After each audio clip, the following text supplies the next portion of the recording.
오늘 우리가 함께 떠나볼 여정은 마치 양파 껍질을 벗기는 것과 비슷할 겁니다. 아, 양파 껍질이요? 네, 처음에는 두바이 에어쇼라는 아주 화려한 겉모습에서 시작해서 그 안을 들여다보며 왜 하필 중동이 이 혁신의 첫 무대가 되었는지 그 지정학적인 맥락을 한번 살펴볼 거고요. 흥미롭네요. 그리고 한 걸음 더 들어가면 산업이 이제 진짜 돈이 되기 시작하면서 벌어지는 그 치열한 경쟁, 또 갈등의 민낯도 마주하게 될 겁니다. 그렇죠.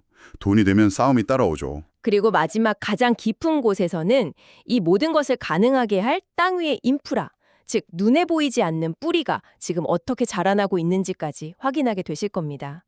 자료들이 정말 기술 시험부터 국제정치, 현실적인 인프라 문제까지 넓은 스펙트럼을 다루고 있어서 아주 흥미진진한 이야기가 될 것 같습니다. 좋습니다. 그럼 그 화려한 겉모습부터 시작해보죠. 첫 번째 이야기는 이게 진짜였어 라는 반응을 이끌어낸 두바이 에어쇼의 충격입니다. 참 인상 깊었어요. LA 국제공항에서 거대한 여객기가 이륙하는 모습을 경이롭게 바라보는 장면으로 시작하는데 네, 그 기술의 경이로움이죠. 그렇죠.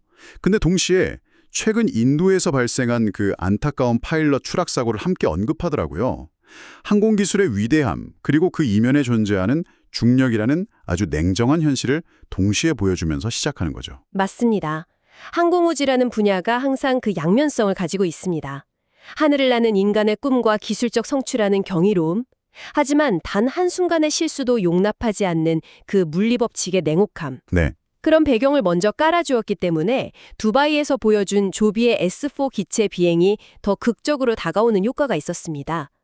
저렇게 새로운 비행체가 저토록 안정적으로 날 수 있다니 하는 감탄을 자아내는 거죠. 바로 그 지점입니다.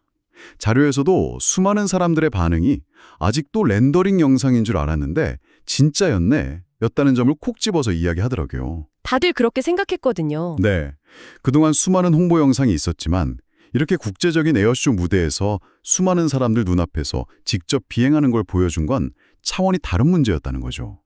대중의 인식이 미래의 꿈에서 눈앞의 현실로 바뀌는 결정적인 순간이었던 겁니다. 그렇죠. 백마지 말보다 한 번의 비행이 더 강력했던 셈이죠. 특히 제 눈을 사로잡았던 건 BMW와의 레이스였어요. 한번 상상해보세요. 지상에서는 BMW가 꽉 막힌 두바이 도로를 기어가는데 머리 위에서는 조비가 거의 소리도 없이 생 하고 지나가는 겁니다. 아, 그 장면 정말 인상적이었죠. 45분짜리 절망적인 출근길이 13분짜리 풍경 감상으로 바뀌는 마법이죠. 이보다 더 강력한 마케팅이 있을까요? 그 장면이 주는 메시지는 굉장히 직관적이고 강력했죠. 그런데 기술적인 관점에서 보면 그 시연의 진짜 의미는 단순히 빠르다는 걸 보여준 데 있지 않습니다. 아, 더 깊은 의미가 있군요. 네, 두 가지가 더 중요합니다. 첫째는 교통체증이 심한 실제 도시 환경에서 비행했다는 점. 둘째는 한낮 기온이 섭씨 40도를 넘나드는 두바이의 혹독한 기후 조건을 이겨냈다는 겁니다. 이건 통제된 테스트 환경에서는 아는 것과는 완전히 다른 차원의 기술적 증명입니다. 배터리부터 모터, 제어 시스템까지 극한의 환경에서 안정적으로 작동한다는 걸 전 세계에 보여준 셈이니까요. 듣고 보니 그렇네요. 그냥 멋진 쇼가 아니라 사실은 굉장히 혹독한 공개 테스트였던 셈이군요. 바로 그겁니다. 그런데 이렇게 중요한 사건이었는데 자료에서 지적한 한 가지 사실이 좀 의아했어요. 정작 미국 내 주요 언론에서는 이 소식이 거의 헤드라인으로 다뤄지지 않았다는 점입니다. 왜 그랬을까요? 그게 바로 정보의 비대칭성이 드러나는 지점입니다. 자료에서는 미국 중심의 뉴스 소비 패턴을 그 원인으로 분석하고 있어요. 뉴스 소비 패턴이요? 네. 미국은 워낙 국내 이슈만으로도 뉴스 사이클이 꽉 차 있기 때문에 해외에서 벌어진 아직은 좀 낯선 기술에 대한 혁신적인 사건이 대중의 관심을 뚫고 들어오기가 구조적으로 어렵다는 거죠. 아, 그렇군요. 그래서 어쩌면 이 비행이 가진 진짜 의미의 크기를 현장에서 직접 본 사람들과 그렇지 않은 사람들 사이에는 아직 큰 인식의 격차가 존재할 가능성이 높습니다. 미국 언론이 이걸 놓쳤다는 게 흥미없네요. 그런데 생각해보면 애초에 왜 이 역사적인 행사가 미국이 아니라 두바이에서 열린 건지 궁금해져요. 단순히 에어쇼 장소 때문만은 아닐 것 같은데요. 네. 여기서 자연스럽게 두 번째 질문으로 넘어가게 됩니다. 왜 하필 중동인가? 바로 그 질문이 핵심을 꿰뚫고 있습니다. 이걸 단순히 두바이에 비행 택시가 생긴다 정도로 보면 완전히 잘못 짚는 겁니다. 그게 아닌가요? 이건 사실 미국과 사우디, 그리고 일본의 도요타까지 얽힌 거대한 기술 동맹의 한 조각이라는 걸 알 수 있습니다. 와, 스케일이 훨씬 크네요. 기술 동맹이요? 그렇습니다. 두바이, UAE, 사우디아라비아를 포함한 이 지역 전체가 석유 이후의 시대를 준비하면서 국가의 명운을 걸고 미래 산업의 허브가 되기 위해 움직이고 있는 거죠. 이건 EVTO를 하나에 국한된 이야기가 아닙니다. 그러니까 EVTO는 더 큰 그림의 일부라는 말씀이시군요. 맞습니다.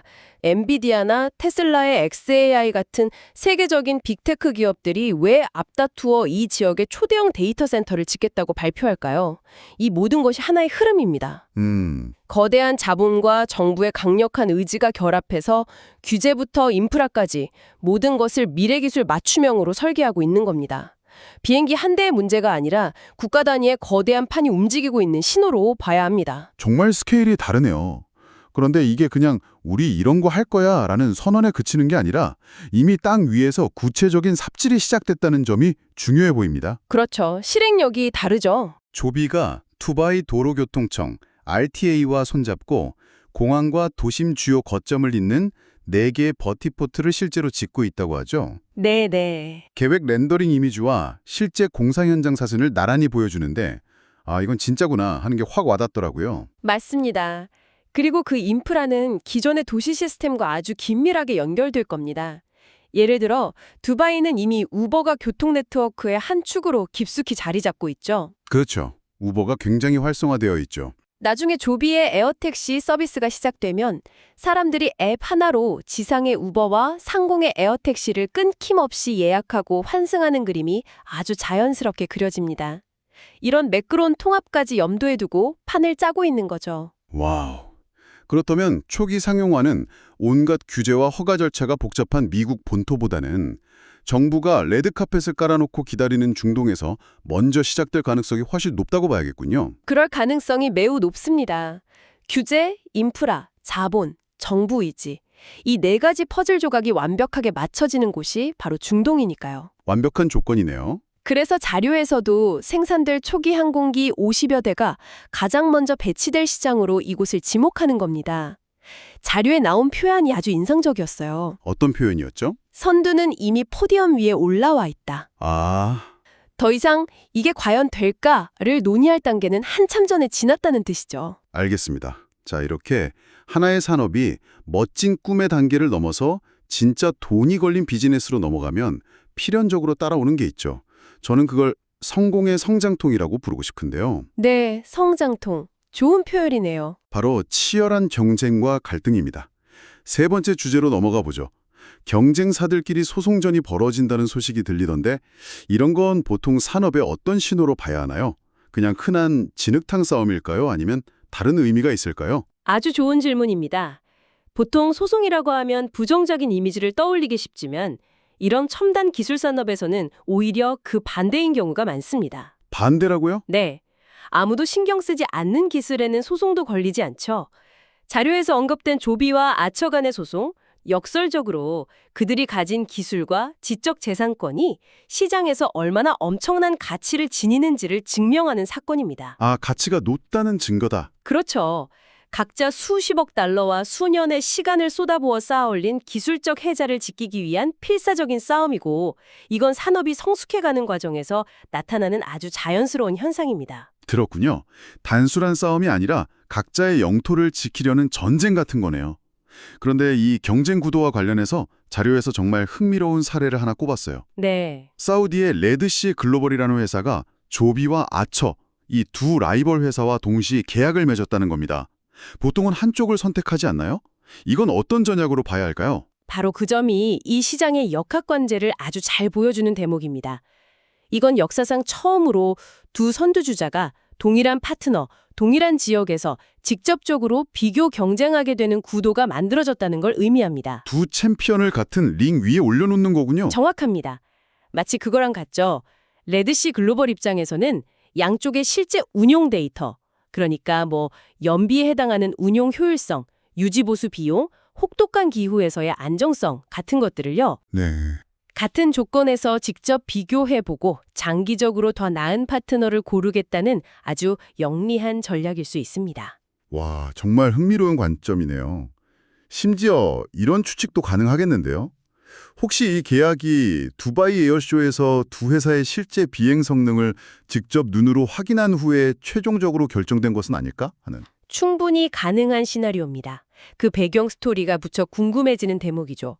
중요한 것은 이 사례를 통해 우리가 알 수 있는 미래입니다. 어떤 미래죠? 이 시장은 한 회사가 모든 것을 독식하는 승자 독식 구조가 아닐 가능성이 높다는 겁니다. 보잉과 에어버스가 공존하듯 이 시장 역시 여러 강력한 플레이어들이 각자의 기술과 전략으로 경쟁하며 건강한 산업 생태계를 만들어갈 것이라는 강력한 신호로 읽을 수 있습니다. 알겠습니다. 하늘 위의 비행기, 그리고 그들 간의 경쟁까지 살펴봤는데요. 제 현실적인 뇌가 이제 이런 질문을 던지네요. 어떤 질문이죠? 그래서 이 멋진 비행기들이 다 어디에 내리고 충전하는데 아무리 비행기가 좋아도 땅 위에 인프라가 없으면 무용지물이니까요. 마지막 주제인 땅 위의 준비 상황으로 넘어가 보죠. 네, 결국 모든 혁신은 땅에 발을 딛고 있어야 하죠. 자료에서는 인프라 구축 방식을 크게 두 가지로 나눠서 설명합니다. 두 가지요? 첫째는 두바이처럼 정부와 손잡고 처음부터 목적에 맞게 설계된 새로운 허브형 버티포트를 짓는 방식. 둘째는 기존 주차장 건물의 옥상 같은 유효 공간을 개조해서 활용하는 방식입니다. 각각의 장단점이 아주 뚜렷합니다. 그렇죠. 특히 캘리포니아 같은 곳의 사례를 보면 새로운 건물을 짓는 건 환경 영향 평가부터 시작해서 각종 인허가 절차가 너무 복잡하고 오래 걸리잖아요. 맞아요. 시간이 너무 걸리죠. 그래서 초기에는 기존 건물을 개조하는 방식이 훨씬 빠를 수 있다는 현실적인 지적이 나오더군요. 그런데 여기에도 생각지 못한 큰 장벽이 있었습니다. 바로 전기 문제더군요. 맞습니다. 이게 단순히 전기차 충전기 몇 개 설치하는 수준의 문제가 아닙니다. 그런가요? 네, 항공기를 단시간에 충전하려면 어마어마한 고압의 전력이 필요한데 이걸 수십 년 된 건물의 옥상까지 끌어올리는 건 엄청난 비용과 시간이 드는 대공사입니다. 배보다 배꼽이 더 커질 수 있는 거죠. 바로 이 어려운 문제에 대한 조비의 해결책이 정말 독창적입니다. 그 긱스 시스템 말씀이시죠. 저도 자료에서 그 부분을 보고 무릎을 쳤습니다. 네, 정말 똑똑한 접근법입니다. 복잡한 건축이나 설비 공사를 하는 대신 20피트짜리 표준 선적 컨테이너 안에 냉각 시스템과 고압 충전 설비를 모두 집어넣은 충전소 모듈을 만든 겁니다. 컨테이너 안에다 넣었다고요? 네, 이걸 그냥 트럭으로 실어와서 부지 한쪽에 내려놓고 전력선만 연결하면 하나의 충전소가 뚝딱 완성되는 방식이죠. 마치 레고 블럭처럼요. 필요할 때마다 충전소를 간단히 설치하고 또 이동시킬 수도 있고요. 와, 이건 정말 기가 막힌 아이디어네요. 특히 두바이처럼 새로 개발되는 지역에서는 이런 컨테이너를 필요한 곳에 툭툭 내려놓는 것만으로도 아주 빠르게 촘촘한 충전 네트워크를 구축할 수 있겠어요. 여기서 우리가 주목해야 할 가장 중요한 사실은 이런 인프라에 대한 고민과 개발이 항공기 인증 절차와 동시에, 즉 병렬적으로 진행되고 있다는 점입니다. 동시에 진행된다는 게 중요하군요. 그렇습니다. 비행기 다 만들고 나서 아차, 충전소 어떡하지? 하는 게 아니라는 거죠. 기체 개발, 생산 준비, 인증 절차, 그리고 인프라 구축이라는 4개의 톱니바퀴가 동시에 맞물려 돌아가고 있습니다. 이것이야말로 이 산업이 과거의 꿈 단계와는 질적으로 완전히 다르다는 가장 확실한 증거입니다. 그리고 이 모든 것의 종착지는 결국 대량 생산이라는 키워드로 모이는 것 같습니다. 자료에서 포디의 모델 T 자동차 사례를 비유로 든 부분이 아주 와닿았어요. 네, 그 비유가 아주 적절했죠. 처음에는 사람들이 자동차를 보며 저걸 과연 몇 대나 만들 수 있을까 의심했지만 대량 생산 시스템이 갖춰지자 세상을 통째로 바꿔버렸죠. 정확합니다. 그래서 도요타가 9억 달러라는 거금을 투자하고 지난 수십 년간 쌓아온 세계 최고의 자동차 생산 노하우를 조비에 전수하고 있다는 사실을 절대로 가볍게 봐서는 안 됩니다. 도요타의 노하우가 견합된다면? 네, 자료에서 제시된 가설처럼 향후 5년 안에 수백 대의 항공기가 생산될 수 있다는 예측이 결코 허황된 게 아닙니다. 한번 생각해 보세요. 뉴욕 같은 대도시에 단 25대의 기체만 있어도 24시간 운용 가능한 상업 서비스로는 어마어마한 규모가 됩니다. 25대만으로도요? 네, 지금 대부분의 사람들은 이 산업이 가진 장기적인 스케일을 아직 제대로 상상조차 못하고 있는 단계라고 생각합니다. 정말 그러네요. 오늘 우리는 두바이 상공을 나는 비행기 한 대에서 시작해서 중동의 거대한 지정학적 계획, 산업 내부의 치열한 경쟁, 그리고 땅 밑의 전력 인프라 문제까지 정말 깊숙이 파고들어봤습니다. 이 모든 조각이 맞춰지는 진짜 전환점, 그 클라이맥스는 결국 첫 승객이 탑승하는 순간이 될 것 같네요. 네, 모든 것이 그 순간을 위해 달려가고 있습니다. 단 한 명이라도 돈을 내고 타는 상업 비행이 시작되는 순간, 그리고 그 짜릿한 경험담이 소셜미디어를 통해 빛의 속도로 퍼져나가는 순간. 그 순간 이 시장을 바라보는 모든 시각과 경제 모델은 하루아침에 완전히 달라질 겁니다. 사람들이 저게 정말 안전하구나, 내 시간을 이렇게나 아껴주는구나를 직접 체감하게 되면 수요 곡선은 우리가 상상하는 것 이상으로 가파르게 솟아오를 수 있습니다. 그 순간이 오면 지금의 주식 분석가들이 내놓는 모든 예측 모델은 다 휴지 조각이 되겠군요. 현재 분석 모델 대부분은 이 첫 승객 탑승 이후에 폭발적인 경제성을 제대로 반영하지 못하고 있습니다. 하지만 그 진짜 가치가 시장 가격에 한 번에 재조정되는 정렬의 순간, The moment of realignment. 정렬의 순간이요. 네, 그 순간은 단 한 번뿐일 겁니다. 그리고 그 순간은 우리가 생각하는 것보다 훨씬 더 가까이 다가와 있습니다. 내년을 포함한 앞으로의 몇 년이 그래서 더욱 흥미진진할 수밖에 없는 이유입니다. 오늘 이야기 정말 시간 가는 줄 몰랐습니다. 오늘 분석을 통해 우리는 이 혁신적인 기술의 첫 번째 대규모 상용화 시장이 미국이 아닌 중동이 될 가능성이 크다는 점을 확인했습니다.